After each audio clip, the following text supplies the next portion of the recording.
அஸ்ஸலாமு அலைக்கும் வரஹ்மத்துல்லாஹி வபரகாத்துஹு. அல்ஹம்துலில்லாஹி ரப்பில் ஆலமீன். வஸ்ஸலாத்து வஸ்ஸலாமு அலா சய்யிதில் முர்சலீன் வ ஆலிஹி வ ஸஹ்பிஹி அஜ்மஈன். அல்லாஹ்வுடைய நல்லடியார்களே,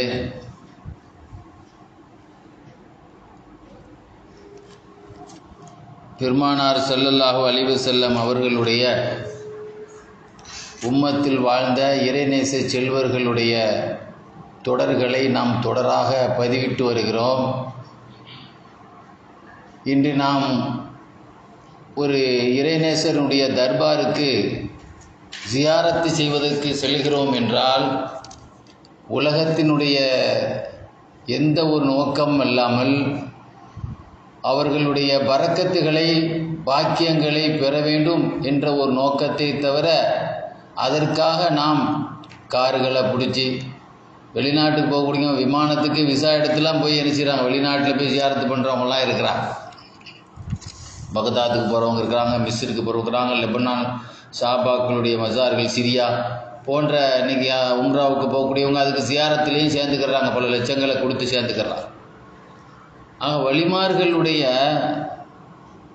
கசாலி ரஹ்மத்துல்லாஹி சொல்லுவாங்க, எந்த ஒரு வழி ஹயாத்தாக இருக்கும்போது எந்த அற்புதத்தை வெளிப்படுத்துவாரோ அதே வழி அவர் மரணத்துக்கு பிறகும் அந்த அற்புதத்தை வெளிப்படுத்தக்கூடியவராகத்தான் இருப்பார். அல்லாஹ் அவங்க அதுக்குண்டான அந்த பரக்கத்துக்களை அவங்களுடைய ரவுலா ஷெரீஃபுக்கு அல்லாஹ் கொடுக்குறான் என்பதை கசாலி இமாம் சொல்லி காட்டுவான். ஆக நாம் பேசக்கூடிய முக்கியமான விஷயம், வலிமார்கள் என்பவர்களுடைய பரக்கத்துகள் எவ்வளோ முக்கியமானது. அவங்க வாழ்ந்த காலத்தில் அவங்களுடைய அடக்க ஸ்தலங்களில் நம்முடைய ஜியாரத்துக்கு வரக்கூடியவங்க, அவங்கள ஹயாத்திலேயே ஜியாரத்தில் நேரடியாக சந்தித்தவங்க எவ்வளோ பெரிய பரக்கத்துக்களை பெற்றிருக்கிறாங்க அப்படிங்கிறத தொடர்ச்சியாக நம்ம பார்க்குறோம். அதில் தாவூத் இப்னுல் அஸப் என்ற ஒரு பெரிய சூஃபி ஞானி இருந்தாங்க, பிரபலமான ஒரு சூஃபி. இவங்களுடைய வாழ்க்கையில் நடந்த நிறைய பரக்கத்துகள்.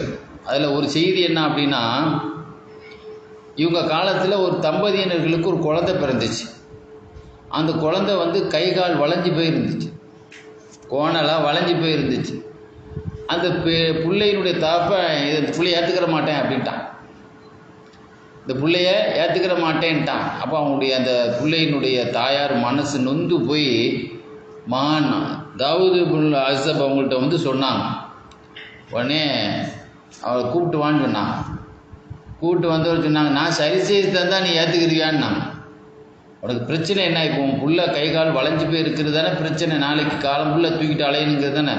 இதை நான் உனக்கு சரி பண்ணி தந்தால் இதை சேர்த்துக்கிறியாப்பா அப்படின்னு கேட்டாங்க. சேர்த்துக்கிறேன்னா உடனே என்ன செய்தாங்க, கையால் தடவி விட்டாங்க. அந்த புள்ளிக்கு அல்லாஹ் சிபாவை கொடுத்து, இன்னைக்கு கால் கீழே விழுந்து மேலேருந்து கீழே விழுந்து ஒடிஞ்சு போய் வைத்தியர்கிட்ட போகிறான், தொங்கிக்கிட்டு. அவன் போய் ஒரு கெட்டை போட்டு தடவி விட்டான், ஒரு 10 கட்டில் தூக்கி நடக்கிறான், அது வேற.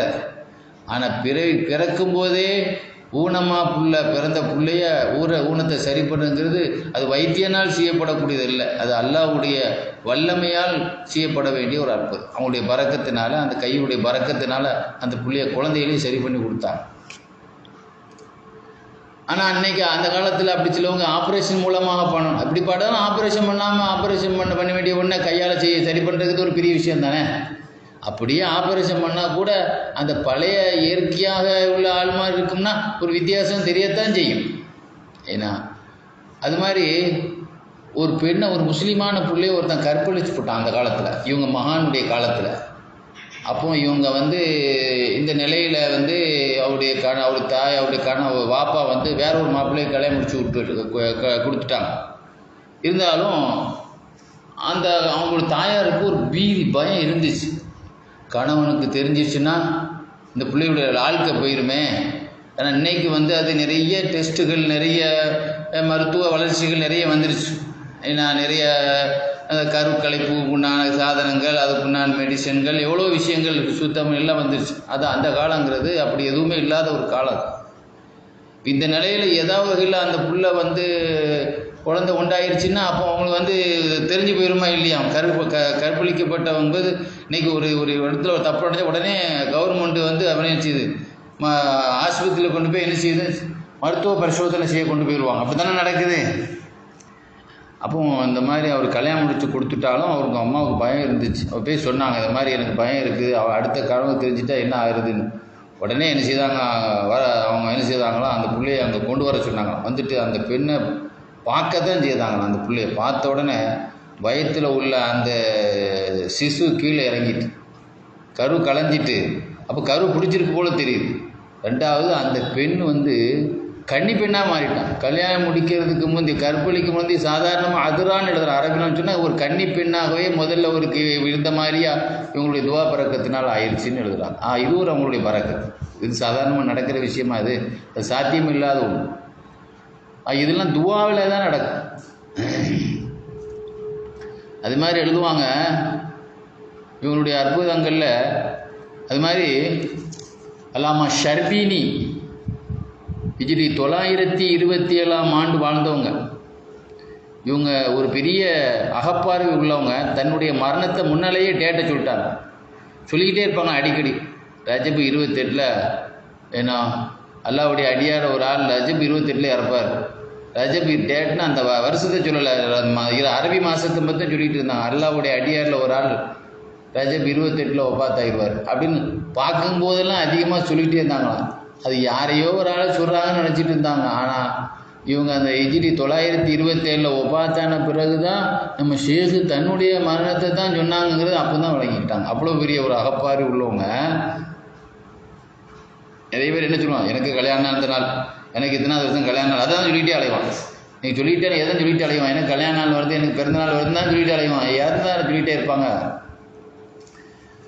இவங்களுடைய ஜனாசாவை குளிப்பாட்டுறதுல அந்த தண்ணியை எடுத்து ஒவ்வொருத்தரும் ஒரு கண்ணாடி பாட்டில் எடுத்து வச்சுக்கிட்டாங்க. அந்த எடுத்து வச்சது மட்டும் இல்லை, அவங்களுடைய பரக்கத்துக்களை உணர்ந்தவங்க தான் எடுத்து வைக்க முடியும்.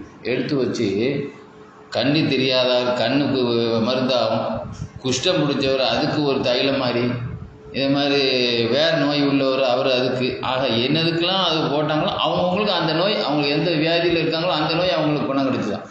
அந்த ஜனாசாவுக்கு அவங்களுக்கு குளிப்பாட்டப்பட்ட தண்ணீர் மொத்தம் சுமார் 40 தோல் பைகள். ஒரு தோல் பைன்னு சொல்லும்போது நம்ம கித்தாப்பில் எழுதியிருப்பாங்க, ஒரு தோல் பைங்கிறது வந்து ஒரு நியாயமான அளவுக்கு தண்ணி இருக்கும். ஏன்னா பெரிய தோல்பைங்கிறது கிட்டத்தட்ட பெரிய பல லிட்டர்கள் இருக்கும். 40 தோல்பை தண்ணி. இப்போ இன்றைக்கி நமக்கு தண்ணி கேனில் தானே ஊற்றுறோம், பெரிய பெரிய கேன். அந்த காலத்துலாம் தோல்பை தான் பாத்திர மாதிரி இருந்தது. அப்படி எத்தனை தோல்பைகள், 40 தோல்பை தண்ணி ஊற்றப்பட்டு ஒரு சொட்டு தண்ணி கூட கீழே சிந்தலையாம். அப்போ அந்தளவுக்கு அதை ஏந்தி பிடிச்சிட்டு நின்றுருக்குறாங்க. அப்படின்னா அவங்களுடைய பறக்கத்தை பெறுறதுக்காக அது அவங்களுக்கு எதாகவும் இருந்திருக்கிறது. சொல்லப்போனால் ஒரு கருத்து சொல்லப்படுது, அவங்களுடைய ஊற்றப்படும் தண்ணியெல்லாம் கண்ணுக்கு தெரியாத மறைவான சில பேர்கள் அள்ளிக்கொண்டே இருந்தார்கள் என்றும் ஒரு கருத்து சொல்லப்படும்.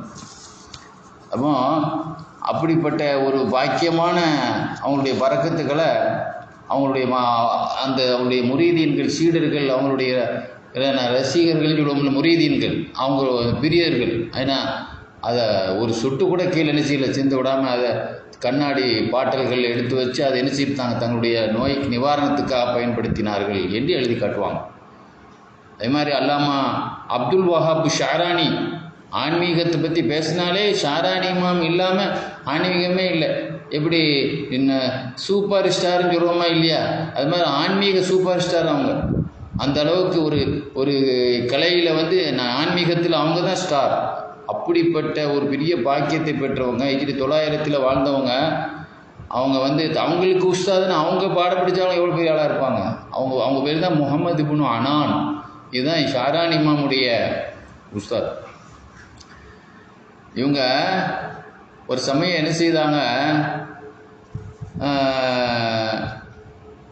ஒரு கப்பலில், அதாவது ஒரு வாகனத்தில் திம்யாத் நகரை நோக்கி, மிஸ்ர் நாடு, மிஸ்ருக்குள்ள தான் திம்யாத்துன்னு ஊர் இருக்குது. மிஸ்ரில் இருக்கக்கூடிய திம்யாத் நகரை நோக்கி என்ன செய்யிட்டு இருந்தாங்க, போயிட்டு இருந்தாங்க வாகனத்தில். திம்யாத் நகரை நோக்கி, மிஸ்ரில் இருக்கிற திம்யாத் நகரை நோக்கி போயிட்டு இருந்தாங்க. மிஸ்ர் யூசுப் அலைஹிஸ்ஸலாம் வரலாறு அதில் மிஸ்ருக்கு. அப்போ போயிட்டு இருக்கும்போது அந்த வாகன கூட்டத்தில் ஒரு ஆள் இருந்தார். அவர் ஒரு சாப்பாடுறாம, அவர் நிறைய சாப்பிட்றார். எந்த அளவுக்கு அன்றைக்கி சாப்பிட்டு போட்டார்னா, அவரை பற்றி ஷேக் அவங்கள்ட்ட சொல்லப்படுச்சு, இன்றைக்கி ஒரு நாள் ஒரு பெரிய கருவாடு அவர் ஒரு ஆளே தின்னு போட்டார். ஒரு கூட நிறைய பேர்த்தம்பழத்தை அவர் ஒரு ஆளே தின்னு போட்டார். இன்றைக்கி ஒரு நைட்டு சாப்பாடு இந்த இன்றைக்கி நைட்டுக்குள்ளே சாப்பாட்டில் அவர் சாப்பிட்டது எவ்வளோ, ஒரு பெரிய பொரிச்ச கருவாடை அவர் ஒரு ஆளே தின்னு போட்டார். அதாவது நம்ம சாதாரண ஒரு கருவாடு நினைக்கிறதில்ல. ஒரு சமயம் நம்ம துபாய்க்கு போயிருக்கும்போது ஒரு பெரிய மீன் ஒரு கிழவன் தனியாக எடுத்து தின்னுட்டு இருக்கோம். பெரிய மீன் அது டேபிளில் பரத்தி போட்டிருக்கு. அந்த மீன் அப்படியே முழு மீனையே அப்படியே எணிச்சிருக்காங்க, அதை வேக வச்சுருக்குறாங்க. பெரிய பெரிய 5 கிலோ 10 கிலோ சீலா வச்சுக்கிட்டு போடுவானா இல்லையா, இதெல்லாம் ஒரே முழு கருவாடை எணிச்சிட்டாரு. ஒரு தனியாக தின்னு போட்டார். ஒரு கூட நிறைய பேர்த்தம்பழத்தை ஒரு நைட்லேயே சாப்பிட்டு போட்டாருன்னு இவர் சாப்பாட்டில் ரொம்ப இதாக இருக்கிறாருன்னு சொல்லப்பட்டது. அவர் அவரே தம் பக்கம் கொண்டு வர சொன்னாங்களாம். வந்து என்ன செய்தாங்க, ஒரே ஒரு ரொட்டியை தன்னுடைய ரொட்டியை பாதியை பிரித்து அவரை பிஸ்மி சொல்லி சாப்பிட கொடுத்தாங்க. அதுக்கு பிறகு அவர் சாகிற வரைக்கும், அவர் ஒப்பாத்தாகிற வரைக்கும் அவருடைய சாப்பாடு 6 ரொட்டிக்கு மேலே சாப்பிட மாட்டார். அது வரைக்கும் ஒரு கூட பேர்த்தம்பழத்தை தின்னுட்டு இருந்தவர் ஒரே ஒரு கிலோ கணக்கு உள்ள கருவாடை தானாக ஒரு ஆளாக தின்னவர், ஒரு பெரிய கருவாடை தானாக தின்னவர் 6 ரொட்டி தான் அவங்க பிஸ்மி சொல்லி கொடுத்தாங்களாம். அதுக்கு பிறகு என்ன இல்லை, அவர் 6 ரொட்டியோடு வயிறு அடைஞ்சிடுமா அவர். இந்த நிகழ்ச்சிக்கு பிறகு அவங்க குடும்பத்துக்கெல்லாம் வந்து சொன்னாங்களாம், நல்ல வேலை எங்கள் செலவை லேசாக்கிட்டீங்க, இவரால் எங்களுக்கு ரொம்ப செலவு அப்படின்னு சொல்லிட்டு போனாங்க. அவர் சாப்பாடு உங்கள் பறக்கத்தை கொண்டு கண்ட்ரோல் பண்ணிட்டீங்க, எங்களுக்கு ரொம்ப லேசாக உண்டாக்கிட்டீங்க. ஏன்னா எங்களுக்கு குடும்ப செலவு ரொம்ப லேஸ், இவரால் நாங்கள் இதை சாப்பிட்டே நிறைய சொத்து வித்து கூட வித்துலாம் போக வேண்டிய நம்ம வந்துடுமா இல்லையா. அதனால் ரொம்ப லேசாக இப்போ பெரியவங்களே இப்போ உங்கள் ரொம்ப சுக்ரியான்னு நன்றி சொல்லிட்டு போனாங்க. ஏன்னா அந்த அளவிற்கு இவங்களுடைய துவா பறக்கு. இவங்க காலத்தில் ஒரு மனிதர் வந்தார். அதாவது இவங்க ஹயாத்தாக இருக்கிற காலத்தில் ஒரு கபர்ஸ்தான் பர்ஹம்தூஷ், அந்த கபர்ஸ்தானுக்கு பேர் பர்ஹம்தூஷ்னு அந்த கபர்ஸ்தானுக்கு பேர். அப்போ ஒவ்வொரு முஹல்லாவுக்கு ஒரு கபர்ஸ்தான் சொல்கிறோம்ல, இங்கே பெரிய கொத்துவாப்பள்ளி கபர்ஸ்தான், புதுமன்பள்ளி கபர்ஸ்தான் சொல்கிறோமா இல்லையா, அது பர்ஹம்தூஷ்ங்கிறது அவங்க அந்த ஊர். பர்ஹம்தூஷ் என்ற ஒரு கபர்ஸ்தான்லேருந்து ஒரு சத்தம் கேட்டுச்சு. உள்ளே இருந்து ஒரு ஜனாசா அடக்கப்பட்ட ஒரு மையத்து காலையில் இருந்து நைட்டு வரைக்கும் ஒரே ஒப்பாரி சத்தம், ஓலை விளங்குதாம்மா, அலறல். இதை இவங்கள்ட்ட சொன்னாங்க பெரியவங்கள, இந்த மாதிரி இந்த கபரில் இருந்து ஒரு ஓலை அலறல் சத்தம் கேட்டுக்கிட்டே இருக்குது அப்படின்னு சொன்ன உடனே இவங்க என்ன செய்தாங்களாம், ஏன்னா காலையிலேருந்து நைட்டு வரைக்கும் இவங்க அங்கே போய் உட்காந்துட்டு ஒரு நைட்டுக்கு போய் உட்காந்துட்டு என்ன செய்தாங்களாம், அங்கேருந்து துவா செய்தாங்களாம், தபாரக்கல்லதி சூறா ஓதுனாங்க. இந்த கபர்லேனா ரசூலுல்லாஹ் தபாரக்கல்லதி சூறா பற்றி சொல்லும்போது இயல் முஞ்சியா இயல் மானியான்னா, அதுக்கு மன்னரையை காப்பாற்றக்கூடிய சூறான்னு சொன்னாங்களே இல்லையா, நம்ம நரகத்து கபூருடைய வேதனையிலேருந்து காப்பாற்றக்கூடிய சூறான்னு சொன்னாங்களே, அதுக்கு பேர் கொடுத்தாங்களா இல்லையா. அங்கே தபாரக்கல்லி சூறா ஓதிட்டு அந்த மையத்துக்காக துவா செய்தாங்களாம். எந்த நைட்டு செய்தாங்க அதே அந்த துவா செய்தாங்களோ ஃபமினல் லைலா, அந்த இரவில் இருந்து அதுக்கு பிறகு மக்கள் அந்த சத்தத்தை கேட்கவே இல்லை இவங்க துவா பறக்கிறதுனால. அதுக்கு பிறகு மக்கள்லாம் பேசிக்கிட்டாங்களாம், ஷேக் அவர் விஷயத்தில் சிபாரிசு செய்திருக்கிறாங்க, அந்த சிபாரிசு அல்லாஹ்விட்டு ஏற்றுக்கொள்ளப்பட்டு போச்சு, அதனால தான் அவருக்கு வேதனை நீங்கி போச்சுன்ட்டு மக்கள்லாம் பேசிக்கிட்டாங்க. அது மாதிரி இவங்களுடைய பரக்காத்துகளில் முக்கியமான ஒரு பரக்கத்து என்ன அப்படின்னா, ஒரு ஆள் சோமில்லாமல் இருக்கிறாருன்னா ஷேக் அவங்க வந்துட்டாருன்னா அவர் எஞ்சிடுவாங்களாம், ஷேக் அவங்க நோயாளியே படுத்துருவாங்க, அந்த நோயை தாங்கிக்கிடுவாங்க. இவங்க எங்கே வர்றாங்களோ எந்த நோய் ரொம்ப மோசமான கண்டிஷனில் படுத்த படிக்காக இப்போமோ அப்போமான்னு சொல்லி நம்ம பயந்துக்கிட்டு இருக்கக்கூடிய நிலையில் இருக்கக்கூடியவங்கள்ட்ட அவங்கள பார்க்க இவங்க வந்துட்டாங்கன்னா ஷேக் உடனே எணிச்சிடுவாங்க, படுத்து தூங்கிடுவாங்களாம். அவர் நோயில் எழ முடியாமல் கிடக்கிறார், அவர் எஞ்சிடுவார் புத்துணர்ச்சியோடு. அப்படி ஒரு பறக்கத்து நடக்கும் இவங்களுடைய காலத்தில்.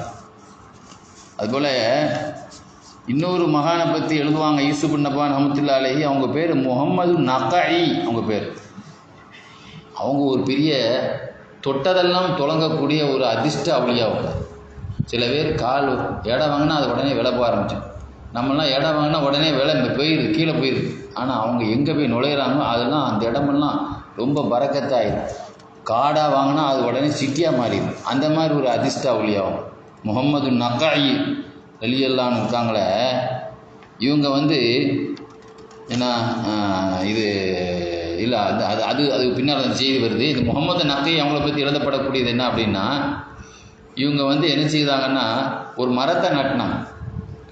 அந்த மரத்தில் வந்து அது ஒரு எலுமிச்சம் பழம் உள்ள பழம் காய்க்கக்கூடிய ஒரு லெமனுடைய பழம். அப்போ அந்த பழத்தில் வந்து ஒரு நாளைக்கு மட்டுமே 1000 பழம் பழுக்குமா. அந்த மரத்தில் வந்து ஒரு நாளைக்கு மட்டுமே 1000, ஒரு மரத்தை அந்த மாதிரி அட்டினாங்க, அதில் எவ்வளோ பழம் ஒரு நாளைக்கு 1000 காய் காய்க்குமா அது லெமன்.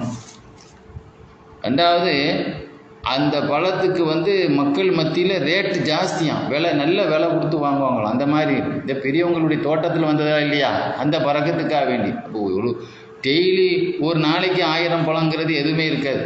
சீசனில் தானே அது எல்லாமே இருக்கும். ஆனால் தினமும் 1000 பழம் அந்த மரத்தில் பழுக்கக்கூடியது.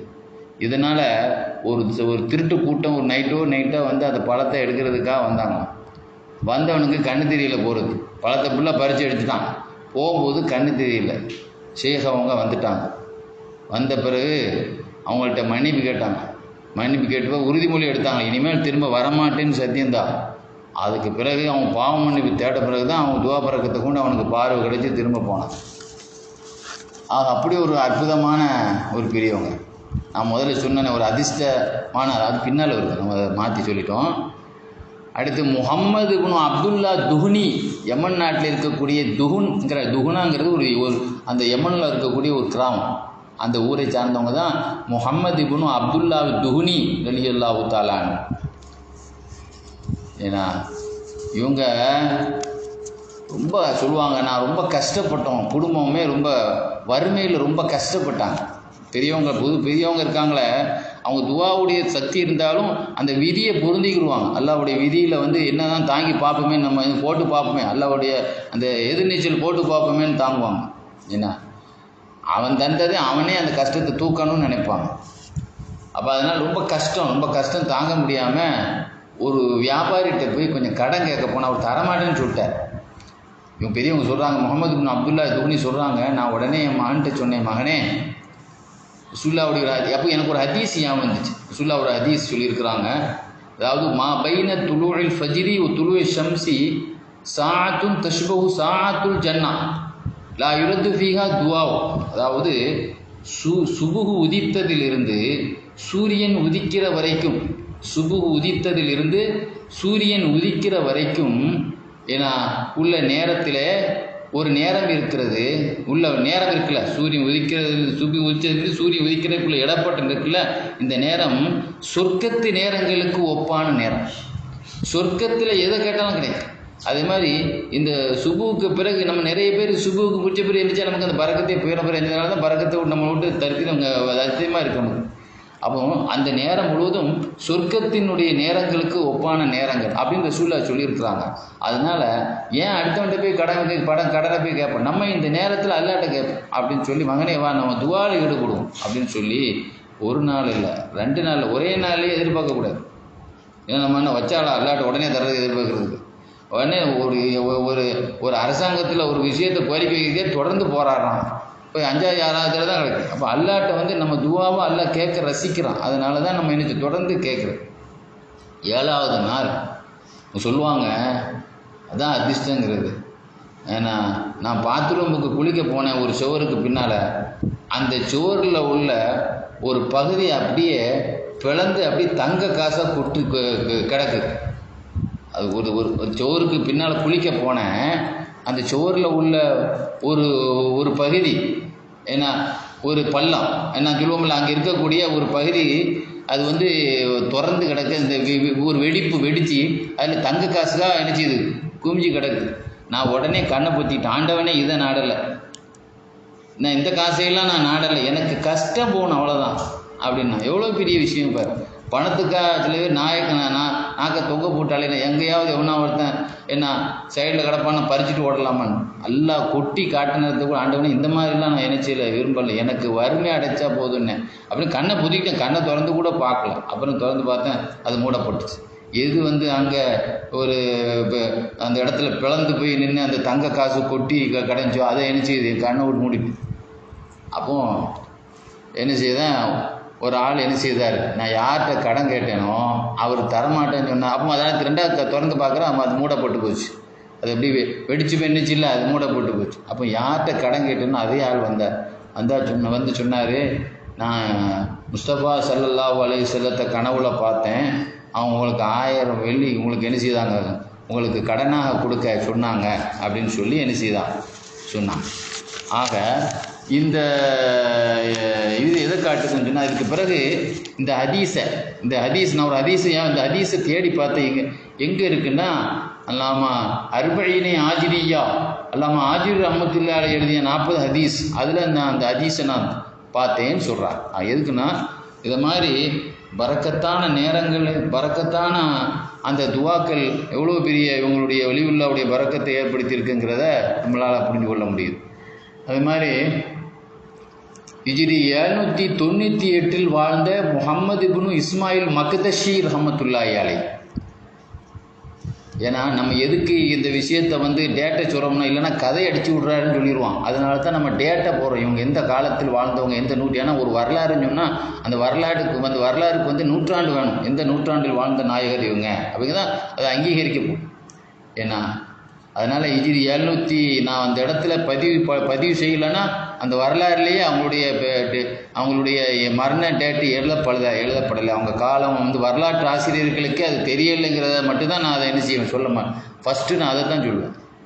அப்போ இவங்க காலத்தில் இவங்க என்ன செய்தாங்க, முஹம்மது இப்னு இஸ்மாயில் மக்தஷி ரஹ்மத்துல்லாஹி காலத்தில் ஒரு ஆள் என்ன செய்தார், இவங்களை சந்திக்கிறதுக்காக வேறு ஊரில் இருந்து இவங்களை பார்க்க வந்தார். ஹயாத்திலேயே நம்ம சியாரத்துக்கு போன மாதிரி ஹயாத்திலேயே சந்திக்க வந்தார். வரும்போது வழிப்பெருகிகள் என்ன செய்தாங்க, அவருடைய ட்ரெஸ்ஸு, அவங்களுடைய காசு எல்லாத்தையும் பிடுங்கிட்டு விட்டான். வந்த உடனே மகான்கிட்ட தனக்கு நடந்த இந்த விஷயத்தை சொன்னான். சொல்லிட்டு வந்தவருக்கு ஒரு வேகம் இருக்குது, நம்ம மகானை பார்க்க வந்திருக்கோம், வந்த இடத்துல இது நடந்து போச்சு, அதுக்கு அவங்கள்ட்ட இருந்து அது பரிகாரம் எதிர்பார்ப்பாங்க இல்லையா, அவங்கள்ட்ட இருந்து அந்த பவரை எதிர்பார்க்கணும். வந்தவுடனே என்ன இந்த விஷயத்தை அவங்கள்ட்ட சொன்னாங்க. சொல்லி முடிச்சுட்டு சொன்னாங்க, நான் சாப்பிட போகிறதில்ல, உங்களோட இப்போ நான் சாப்பிட போகிறதில்ல, எனக்கு என்னென்ன பொருள்லாம் திருட்டு போச்சு அதெல்லாம் எனக்கு திரும்ப கிடைக்கிற வரைக்கும் நான் உங்கள் இடத்துல சாப்பிடவே மாட்டேன் அப்படின்னு சொல்லி அவர் ஒரு ஸ்ட்ரைக் பண்ணுற மாதிரி சொல்கிறார். உங்களுடைய அற்புதத்தின் மூலமாக எனக்கு கிடைக்கணும் அப்படிங்கிற மாதிரி சொல்கிறார். உங்கள் துவா பறக்கத்தினால எனக்கு என்ன செய்யணும், எனக்கு இழந்ததெல்லாம் கிடைக்கணும், இல்லாட்ட நான் கையே நினைக்க மாட்டேன் அப்படின்னு சொல்லி முதல்ல சாப்பிடுங்க கொடுங்கன்னு தானே சொல்லுவாங்க.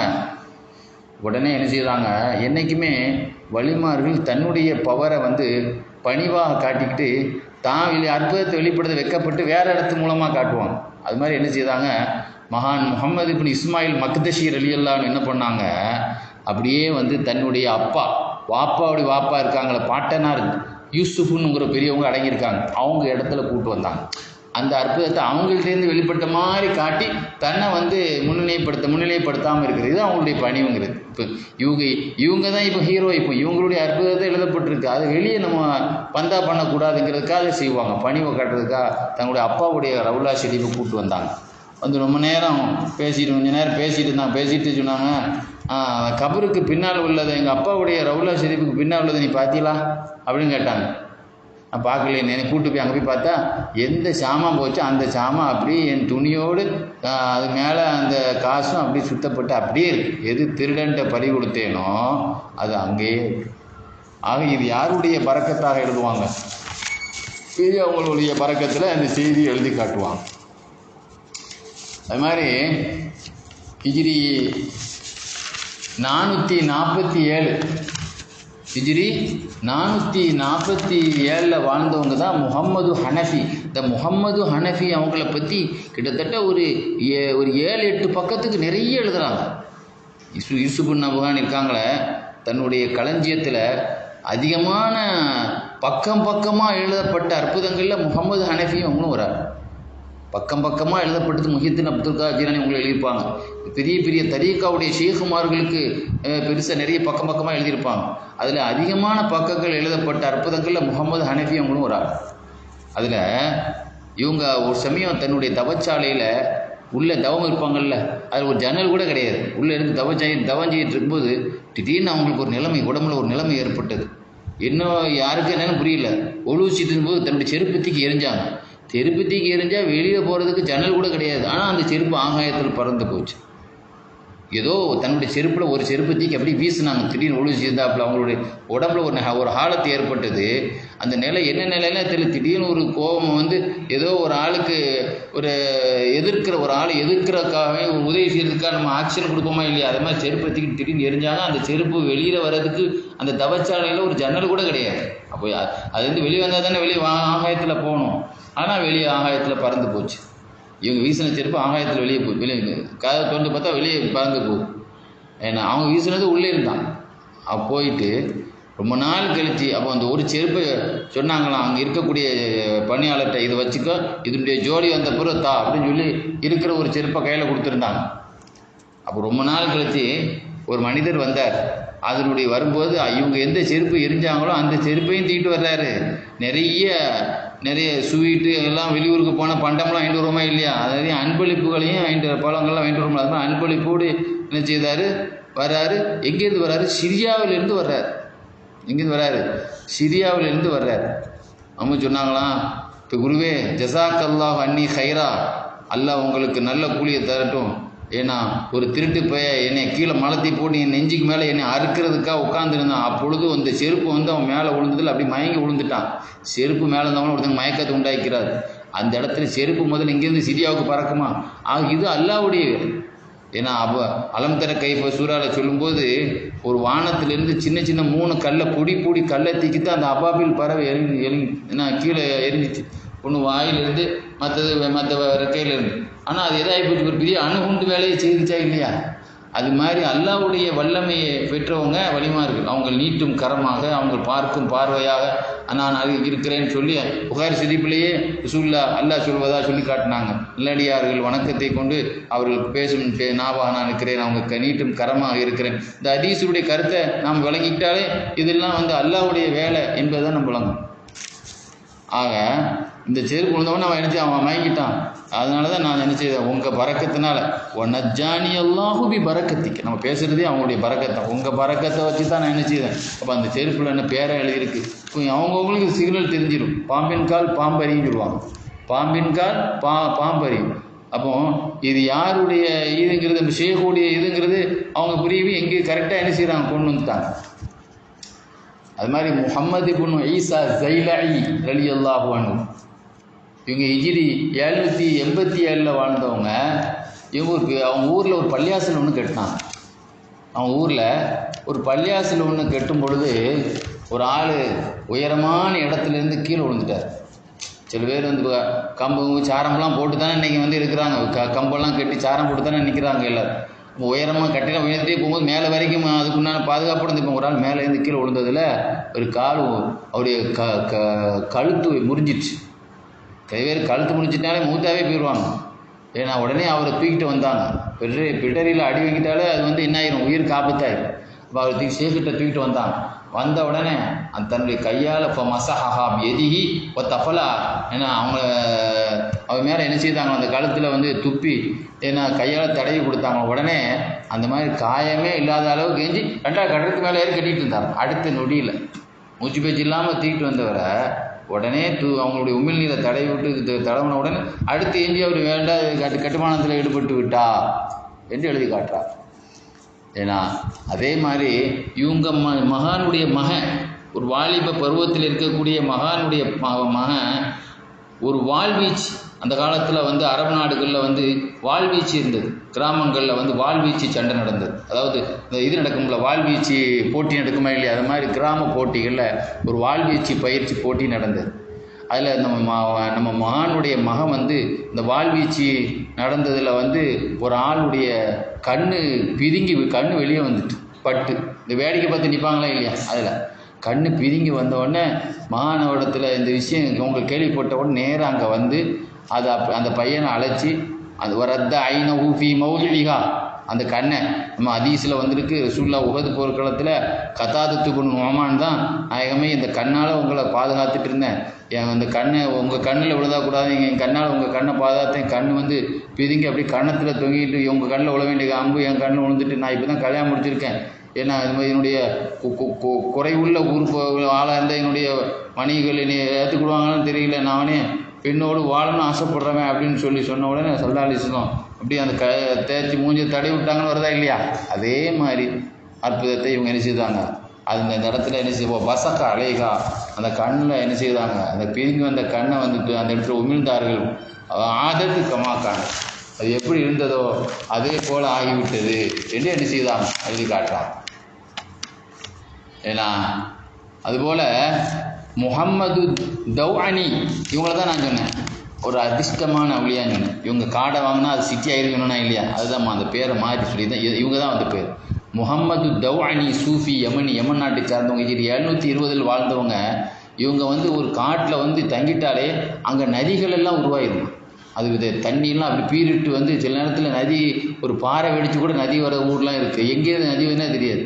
சிங்கப்பூரில் போனோம்னா ஒரு சிங்கத்தை அப்படி சில மாதிரி வச்சு அதுலேருந்து வாயில் தண்ணி வரும் மாதிரி, அது செயற்காது, அதே தான் வந்துக்கிட்டே இருக்குது. இது அப்படி கிடையாது, எங்கேருந்து தண்ணி வருது, பாறையிலேருந்து கூட நதி வந்துடும். அப்படி இவங்க இருக்கிற ஏரியாவில் நதிகள் உருவான உடனே எல்லாரும் மக்கள் எல்லாம் அங்கே படையெடுத்து உடனே என்ன செய்தான், மரங்கள் நட்டி வச்சு விவசாயம் பண்ண வச்சு எல்லோரும் அங்கே குடிவர ஆச்சு. அது ஒரு பெரிய சிட்டியாக ஆயிருமா. உடனே ரியல் எஸ்டேட் மன்னர்கள்லாம் அங்கே வந்து வராங்க. அது கொஞ்சம் தேவையில்லை, கொஞ்சம் தண்ணி வந்துன்னா ஓடி வந்துடுவாங்கல்ல. அப்புறம் ரியல் எஸ்டேட் மன்னர்கள், உலக பிரியர்கள், பணக்காரர்கள், பங்களா கட்டுறவங்க ஃபுல்லாக அங்கே வந்துட்டா ஆகா இது சரி வராதுன்னு சொல்லி சேர்க்கவங்க அந்த இடத்த விட்டு இன்னொரு இடத்துக்கு எங்கே போங்களாம், வறட்சியான ஒரு பஞ்சமான இடத்துல போய் ரெண்டாவது குடியேறுவாங்களாம். அங்கே போனோன்னா அதுவும் அங்கேயே தனி வரத்து அதிகமாகி அதுவும் தோட்டம் துறங்களாக ஆயிரும். ஆக இவங்க கூட்டம் சேர்ந்த உடனே அந்த இடத்த விட்டு ஓடுவாங்களாம். எழுதுறாங்க, துன்யா அவங்களை நோக்கி துரத்த ஆரம்பித்தது, ஆனால் துன்யா விட்டு அவர்கள் ஓட ஆரம்பித்தார். நீங்கள் போகிற இடத்துலலாம் நாங்கள் சிட்டி ஆகிக்கணும்னா கூட அவங்க காடை போனால் அது நாடாகிட்டே இருந்துச்சு. ஏன்னா அதான் எழுதுறாங்க, தக்கலை இல்லை அந்த இடத்த விட்டு காலி பண்ணி போயிடுவாங்க. இப்போ காணத்து துன்யா ஏன்னா அவர்களை தேடியது ஒவ்வொரு எஹரிப்புங்க, துன்யா விட்டு அவங்க ஓட ஆரம்பித்தாங்க அப்படின்னு சொல்லுவோம். ஆக அவங்க தொட்டதெல்லாம் தொடங்கக்கூடிய ஒரு பாக்கியத்தை எல்லாம் கொடுத்தான். அதே மாதிரி அபு அப்துல்லா முகமது இப்னு உமர் அப்படிங்கிறவங்க யமன் நாட்டில் கரியத்தை பைத்த ஹுசைன் என்ற ஊரில் வாழ்ந்தவங்க. அதுக்கு பின்னால் ஷேகுடைய ஊர்னே பேர் வந்துட்டு, இவங்க மகானுடைய ஊர் அப்படின்னு இவங்க பேர்லேயே அந்த ஊருக்கு இவங்க பேரே அந்த இவங்க சட்டமேத இவர்களுடைய ஊர் என்றே பேர் வந்துடுச்சு. இவங்க பேரே அந்த ஊருக்கு வச்சுட்டாங்க. ஹிஜ்ரி 718 வாழ்ந்தவங்க யமனில். ஏன்னா இவங்களுடைய பற்றி எழுதுகிறாங்க, இவங்களை பார்க்குறதுக்காக வேண்டி ஜபீது நகர்லேருந்து ஒரு கிராமவாசி வந்தார். எனக்கு காலில் ஒரு வியாதி அப்படின்னு சொல்லி அந்த வியாதினால் நான் எத்தனையோ மருத்துவர்களே அதை குணப்படுத்த முடியாதுன்னு சொல்லிட்டாங்கன்னு சொல்லி ஒரு காலில் உள்ள ஒரு வியாதி. உடனே இவங்க என்ன செய்தாங்க, அதுக்கு தன்னுடைய கையாலே என்ன செய்யணும், சில இடத்துல இந்த ட்ரீட்மெண்ட்லேயே இந்த கரிக்கிற வச்சு ட்ரீட்மெண்ட் கொடுப்பாங்க. சில இடத்துல இது போன்ற கரண்ட் வைக்கிறாங்களா இல்லையா, இந்த கரண்ட் வச்சு ட்ரீட்மெண்ட் கொடுக்குறாங்களா இல்லையா சில விஷயங்களுக்கு, அதை மாதிரி கையாலேயே என்ன செய்தாங்களா அந்த இடத்துல எந்த இடத்துல ஒரு பிரச்சனை இருந்ததோ அந்த இடத்துல கையாலேயே நெருப்பு வச்சாங்களாம். அவர் தன்னுடைய கையால் அந்த இடத்துல என்ன செய்தாங்க, கை விரலால் என்ன செய்தாங்க, கையால் துப்பாக்கி சுடுற மாதிரி கையால் வைக்கிறாங்க. அந்த நெருப்பு என்ன செய்யுது, அந்த கரண்ட் அந்த கரண்ட் வைக்கிற மாதிரி அந்த நெருப்பு அந்த இடத்துல சூடு விழுந்து விரலாலேயே அப்படியே கோடு போட்டுகிட்டே இருந்தாங்க. எந்த இடத்துல அந்த பிரச்சனைக்கு கோடு போட்டே இருந்தாங்க.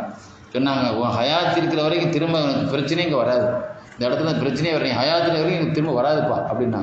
கரெக்டாக இந்த மாதிரி கோடு போட்டு விட்டாங்களா இல்லையா, அந்த இடத்துல ஒரு 7 நாளைக்கு பிறகு திரும்ப இந்த புண்ணு காஞ்சிட்டுனா கீழே கொஞ்சம் கொஞ்சமாக விழுமா இல்லையா, அது மாதிரி அந்த விழும் பொழுது நெருப்பில் காஞ்சி போனதெல்லாம் என்ன சாம்பல் மாதிரி கருப்பாக தானே விழும். நெருப்பு சூடு காட்டுறதுல என்ன விழும், அந்த மாதிரி தானே விழும். ஆக அதுக்கு பிறகு 7 நாள் கழிச்சு இவங்க நெருப்புலாம் கையில் வைக்கல, கையால் கோடு போட்டு ட்ரீட்மெண்ட் எடுத்தது தான். ஆனால் அதுலேருந்து நெருப்பு என்ன செய்யுது, இந்த சூடுகள் வந்தது. ஆனால் காய்ந்த பிறகு 7 நாள் கழித்து பார்த்தா ஒரு நெருப்பானது காஞ்சி போனது எப்படி துகள்கள் வெளியே வருமோ அது மாதிரி விழுந்தது. அவர் வாழ்நாள்லேயே அவர் அந்த வலிக்கு எந்த வைத்தியரையும் அவர் தேடினதே கிடையாதுன்னு சொல்லி எழுதுவாங்க. இன்ஷா அல்லாஹ் இதனுடைய தொடர்ச்சியை வரக்கூடிய நாட்களில் நம்ம பார்க்க இருக்கிறோம். அல்லாஹ் சுப்ஹானஹு வ தஆலா இந்த வழிமார்களுடைய பரக்கத்துக்களை நாமும் அனுபவிக்கக்கூடிய பாக்கியத்தினை தந்தல் புரிவானாக. வாஹிர் தாவான அல்ஹம்துலில்லாஹி ரப்பில் ஆலமீன். அஸ்ஸலாமு அலைக்கும் வரஹ்மத்துல்லாஹி.